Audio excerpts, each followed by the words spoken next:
There's another one here. It's hallucinations, right? And I remember a story of my father-in-law.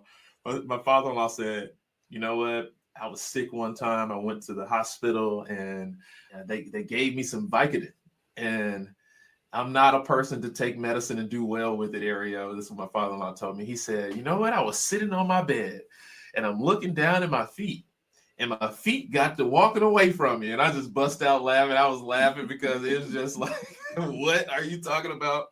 But my father-in-law was hallucinating. He knew that his feet couldn't walk away from him, but somehow the medicine was so powerful that it took over his mind, and now he's hallucinating. And sometimes you think you're right when you start hallucinating. You think that you're in the right environment and things should happen the way that they should, and then they just don't. And when you consider some foundation model, this is just some definition of what the foundation model would experience in that same way. You're giving it some information and it's coming out very accurate, right? It sounds at least that it's accurate. But as you dive deeper into what that output is, you realize that, hey, George Washington never said this. Martin Luther King never said these words that they're trying to say that they said based on the article that you're creating. You are hallucinating, right? And so, yeah, hallucination is one of those things that you need to watch out, those challenges, one of those limitations, right? Absolutely. Yeah. And when I start to think about ways in which we could solve hallucinations, I can't use this for my father-in-law scenario, but retrieval-augmented generation might be a good way to do it. And I know I've been working with Coach Charisma here, and Coach Charisma put together an application that we can use internally. We're not going to show you all that because it's something that we use internal, right? But it was a great way to show retrieval augmented generation. Coach created this thing that internal individuals can say, hey, we got some internal resources. We want to look to these internal resources and help us mold content, help us with reviewing what we might be going through with whatever we're dealing with on our personal tasks here. So I don't want to expose what we're doing too much. But I thought that was a good example. And you could probably do the same thing on your job, right? I think we hinted to this in the past, right, Coach, like around NIST and things like that. Yeah. And one of the things that I love and where I harp on this, I'm not a developer. It's not my background. But what I am always interested to do is to solve a business need or solve a pain point, right? Yes.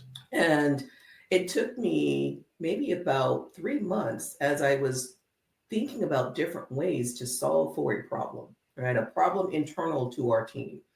And where I wanted to make sure that the team had specific resources that they needed to do their jobs faster, right? More efficient, and to save them all time. And so as I was studying, I had this idea. It was on a Saturday night. I was studying a few months ago, right? And I came up with this idea after using a few different tools, and this is how things are born. Okay. Yeah. And I said, what if I did this? Let me go see. Let me go log in. And I literally derailed myself a little bit for about 2 hours as I went down this rabbit hole of tinkering and tweaking and modifying and realizing, oh, if I do it this way, right? Yeah. This might give me what I'm a little bit closer than where I was 2 hours ago, right? Yes. And then, but it didn't stop there, right? Because then it took another month before I realized, well, I had to now index this data in a different way to where this new RAG application can retrieve the information based upon the input that I'm giving it, right? So rather than it hallucinating and or giving me misinformation, I'm now telling it exactly, I want you to tell me what is going on in this particular week or month or chapter based upon the input that I give you, based upon a specific name, based upon a specific service, whatever those parameters are that I'm giving this model or this application in this example upfront. And so by giving it prescriptive instructions in a way, it now provide me the output that I'm looking for. How cool is that? No, that's super cool. Yeah. And again, because I'm not a developer, that's not my background. The fact that I was able to do it is even more beautiful to me. Yes. And this is where I often say, and I've said this on different posts, where Amazon Q Business has become probably one of my favorite services thus far. It used to be Security Hub, right? Because coming from that background. But the reality, though, is the data paired with what is the business problem paired with this new interface in Amazon Q Business that can allow me to create what I need to solve my problem. And the magic behind that is the simplicity of it. There's a lot of other benefits just for Amazon Q in general, but for Q Business specifically is where I'm going with this. It allowed me to create my own RAG and allow this to be now this interface that many others can create and get the information that they need.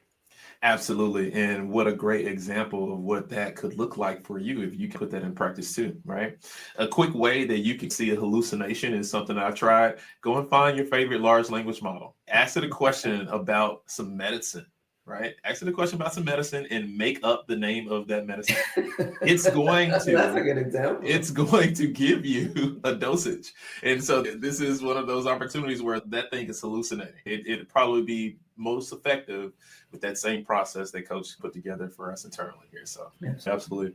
Yeah, this is a cool article. It leads into further conversations around limited use cases. And I don't even think we need to dive super deep into it, because just based on non-determinism and based on hallucinations, we're seeing, right, some limited use cases in regards to Gen AI. There's a few conversations that's been happening around Gen AI on how to solve these limited use cases that you run into.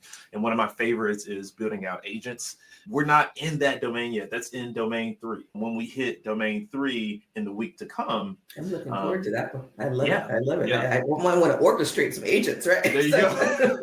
Simply put, it's a way for me to pass a task along. And when I think about something super complex, it might be a scenario where maybe you're trying to solve something in the city, right? Maybe traffic is really getting congested in the city, and you want to create an application that can give you the right output so that you can govern traffic best. Now, when you think about that, there's a lot of things that come to mind, right? Some of the things that come to mind is, what are the social factors of the environment? What does the street grids actually look like? And so as you're going through all of those questions that might come out at you, you'll start to realize that these different models have their own capabilities and limitations, and they might be good for these different processes that you need to put together to really solve a complex problem like that one. And so there are some limited use cases around Gen AI, but then there's also ways in which you can try and solve those limited use cases with the combination of many tasks. And again, we'll go through that a little bit deeper as we get into domain 3. But folks, I think Forbes is a good way for you to just wrap your minds around task statement 2.2. And there's another link that we're going to give you as well. And it is, I'll cut that out because that's not an actual link, but this is the link. And Coach Charisma brought this to my attention and said, you know what, AWS has been doing this for a minute, right? Making sure that the data that's being utilized comes from a good source, making sure that when we evaluate that data, we can say, hey, let's put some reasoning behind that. Let's make sure that we're gearing the output in the way that we need to. So again, we'll drop this